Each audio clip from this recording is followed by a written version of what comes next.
हाँ जी क्लास, आज हम शुरू करने जा रहे हैं आपका मोरल वैल्यू का लेसन नंबर 1, जिसका नाम है think, understand and action. Think यानी सोच, अंडरस्टैंड यानी कि सोचने के बाद समझना और उसके बाद एक्शन करना।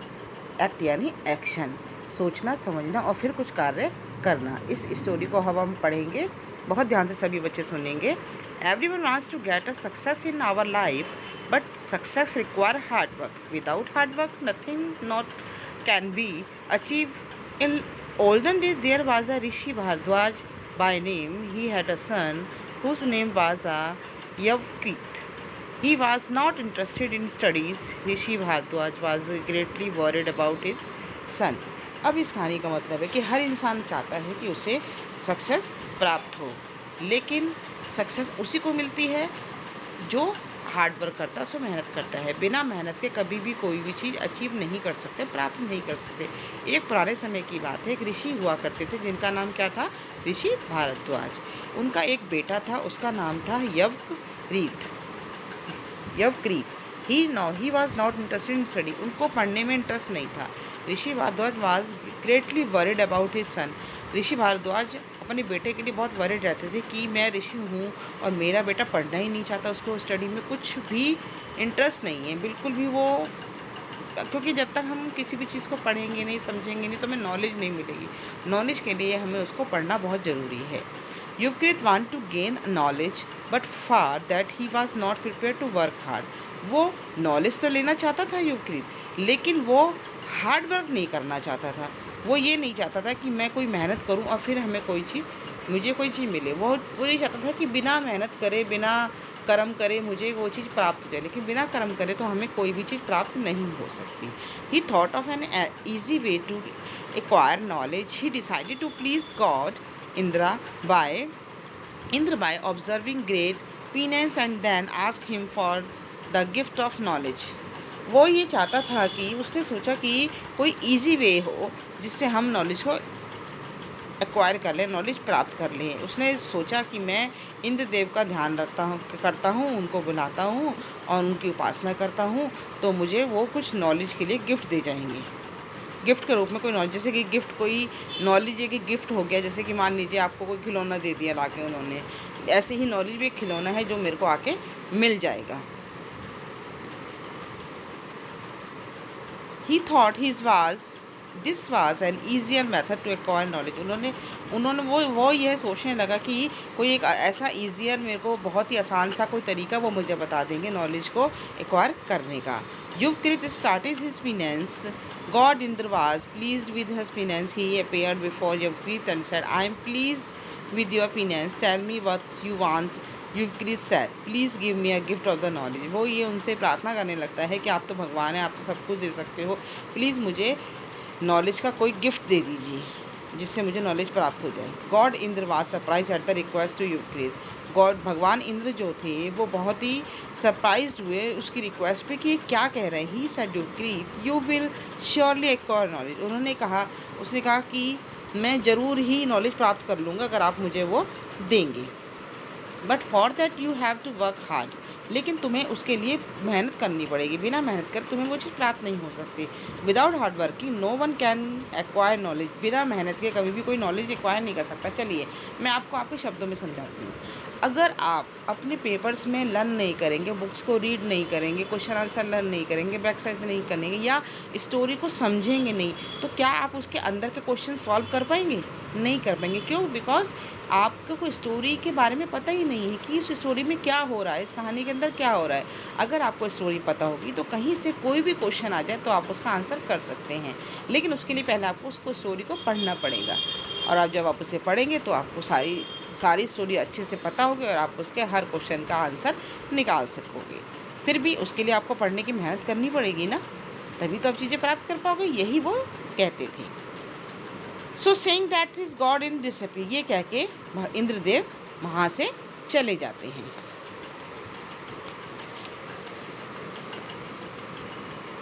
Yukrit did not lose heart, nor he was disappointed. He started his penance, and once again, consequently, God Indra had to come again. God Indra said Yuvakrit I am very much please with your opinion. वो युवकृत जो था अपना दिल छोटा नहीं करता, वो कहता ना ही डिसअपॉइंटेड होता है, वो ये कहता है कि मैं इस पर मेहनत करूँगा और लगातार ये काम करता रहूँगा तो भगवान एक दिन आकर मुझे ये चीज़ दे देंगे। God Indra said Yuvakrit I am very much pleased. वो मेरी प्रार्थना को उन्होंने मेरी प्रार्थना को सुना और कहा कि अगर तुम ये काम करते रहोगे तो तुम्हें एक दिन नॉलेज प्राप्त हो जाएगी। I am very much pleased with your opinions, tell me what about what you want. उन्होंने ये कहा कि मुझे बताओ तुम क्या चाहते हो। Yuvakrit again request to the gift of knowledge. वो उनसे कहते हैं कि मुझे नॉलेज के लिए, नॉलेज प्राप्त करने के लिए एक नॉलेज का एक गिफ्ट चाहिए, एक चीज़ चाहिए। Indra asked him so get to the ashram to some rishi and started his study seriously. उन्होंने कहा कि तुम्हें इसको प्राप्त करने के लिए ऋषि के आश्रम में जाना पड़ेगा और सीरियसली स्टडी करनी पड़ेगी।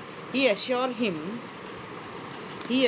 Him that he would surely require knowledge. उन्होंने कहा कि अगर तुम उनके आश्रम में जाओगे तभी तुम अच्छे से नॉलेज को प्राप्त कर पाओगे, पढ़ पाओगे। Yavakrit was still and disappointed. वो फिर दोबारा से डिसअपॉइंट हो जाता है। He was determined to his mind to require knowledge through the grace of the Indra. वो ये चाहता था कि उस समय दिमाग में सेट कर रखा था कि बिना मेहनत करे ही मेरे को नॉलेज प्राप्त हो जाएगी। He again decided to start his penance. फिर दोबारा से वो प्रार्थना करने लगता है, उनको बुलाने लगता है। Before that he thought of the going to the Ganga that have a bath in holy river. वो कहता है, वो सोचता है कि मुझे गंगा में नहाने के लिए जाना चाहिए क्योंकि गंगा एक पवित्र नदी है, मैं जाऊँगा उसमें नहाऊँगा तो शायद कुछ हो। ही want to the Ganga river. At the bank of the river, he saw a man. He was bringing sand at his hand and dropping it into the river. उसने वहाँ देखा कि गंगा के जब वो गंगा के किनारे जाता है जहाँ पे गंगा बह रही होती है, उसके पास एक आदमी को दिखता है कि जो वहाँ पर सैंड को उसके अंदर डाल रहा होता है, गंगा के अंदर। Yuvakrit saw the old man was doing for the several hour. वो कुछ घंटे तक उस साधु महात्मा को देखता रहता है। देखो पिक्चर में आपको दिखाई दे रहा है ना, ये देखिए, ये आपको पिक्चर के अंदर ये डाल रहा है बालू, जिसे हम सैंड कहते हैं, जो गंगा के किनारे पाई जाती है, गंगा के नीचे पाई जाती है। तो वो उसे कुछ घंटे से देख रहा था कि वो बार बार जाता है उसमें बालू डालने लगता है। He was amaze at the behaviour of the old man. वो बहुत ही सरप्राइज हो जाता है कि क्यों ऐसा क्यों कर रहा है। Yuvakrit could not understand the purpose he said. Yuvakrit समझ नहीं पाता है कि वो ये ऐसा क्यों करना चाहता है।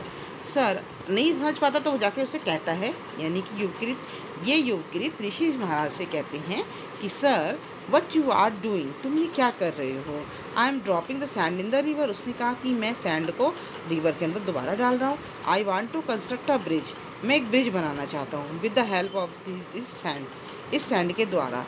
सो that the pilgrim may cross the river for it, ताकि लोग उस पे से उसके ऊपर से उतर के रिवर को क्रॉस कर पाएँ। But it is impossible to construct a bridge like this object. Yuvakrit कहता है कि लेकिन ये इम्पॉसिबल नहीं है। क्यों? क्योंकि जब तक हम किसी चीज़ को बनाएंगे नहीं तो वो पुल कैसे बन जाएगा। वाई नॉट, उसने कहा क्यों नहीं। If you can hope to acquire knowledge without hard working and simply by patience, अगर तुम बिना मेहनत करे नॉलेज को प्राप्त करना चाहते हो सिर्फ प्रार्थना के जरिए, तो you can't I succeed in construct the bridge over the river, तो फिर मैं क्यों नहीं इसको बिना मेहनत करे, बिना ब्रिज को बनाए हुए ऐसे बालू फेंकता रहूँगा, मिट्टी फेंकता रहूँगा, एक दिन ब्रिज बन जाएगा। ब्रिज कैसे बन जाएगा, वो तो बालू पानी में बह जाएगी, वो सैंड रेत पानी में बह जाएगी आगे, उस पर ब्रिज थोड़ी ना। ब्रिज तो तब बनता है ना जब वो सूखी जगह होती और उसके अंदर कुछ कंस्ट्रक्शन की जाती, ईंटें लगाई जाती या कुछ और लगाया जाता है, तब तो वो ब्रिज बनता। लेकिन खाली सैंड से थोड़ी ना ब्रिज बन जाएगा। Yuvakrit looked at the old man carefully. Yuvakrit उस आदमी के चेहरे को, ऋषि के चेहरे को देखता रह गया ध्यान से। He was none else than Indra, कि गॉड इंद्र ने क्या कहा था। युवकृत अंडरस्टूड हिज फुली, वो पूरी बात को समझ गया। He begged pardon from God Indra and determined to acquire knowledge. वो ये समझ गया कि गॉड इंद्र ने क्या कहा था कि जब तक आप मेहनत नहीं करोगे तो आपको नॉलेज गेन नहीं होगी। In due course of time he become a learn man. इस तरीके से वो ये बात को समझ पाया जब उसने साधु महात्मा को यह कार्य करते हुए देखा। So moral of the story, god help those who help themselves. भगवान उनकी सहायता करते हैं जो व्यक्ति अपनी सहायता स्वयं करता है। उन्हीं की भगवान सहायता कर देते हैं। ना कि ये कि ना तो हम पेपर में पढ़ें, ना हम लेसन पढ़ें, ना मैडम के द्वारा दी हुई वीडियो को समझें, ना देखें। जब आप देखोगे ही नहीं, समझने की कोशिश नहीं करोगे, तो आपको लेसन कैसे समझ में आ जाएगा? आप ये सोचो कि नहीं बस मैंने तो कर लिया, मैडम ने क्वेश्चन आंसर कराए, मैंने लिख लिए, लर्न कर लिए। ये नॉलेज गेन नहीं कराते। आपने स्टोरी को समझा तो आप भी समझ गए होंगे कि बिना मेहनत करे हमें कोई भी चीज़ प्राप्त नहीं होती। एक छोटी सी बात है, अगर आपको खाना खाना है तो आपको अपना हाथ बढ़ा के रोटी का कौर मुंह तक ले जाना पड़ेगा, तभी आपका पेट भरेगा। आप ये सोचिए कि थाली में परोसा हुआ खाना अगर अपने आप ही चलकर आपके मुंह में चला जाएगा और आपका पेट फिल हो जाएगा, तो ऐसा नहीं है।